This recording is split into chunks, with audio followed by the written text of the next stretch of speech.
in collaborazione con Glam Vision e K-Facli. Tragedia di Caldes, la famiglia Papi. A 3 mesi dalla morte di Andrea non è cambiato nulla e nessuno ha chiesto scusa. Siamo straziati e per favore non chiamatelo più Runner, è il nostro Andrea. Tragedia di Celedizzo, giallo sulla morte del 24enne Massimiliano Lucetti. Nessun riscontro sull'analisi dei fucili. In Trentino i primi 6 mesi del 2023 sono stati i secondi più caldi di sempre. A giugno temperature superiori di 2 gradi alla media storica. Dopo 30 anni torna il rifugio Don Zio e a gestirlo sarà Luciana Zarantonello con i figli. Cercheremo di rimanere sempre aperti e di dare ospitalità con i 16 letti a disposizione.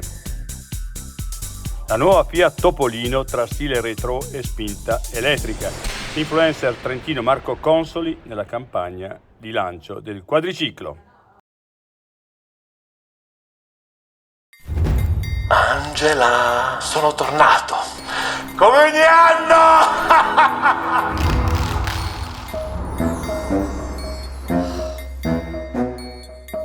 Ti stai divertendo, eh? E io chiamo il K-Facli. No, il K-Facli no. Quando si avvicina l'ora del 7:30, non preoccuparti, c'è il K-Facli. Veloci e affidabili come sempre. Prenota subito il tuo appuntamento su kfacli.it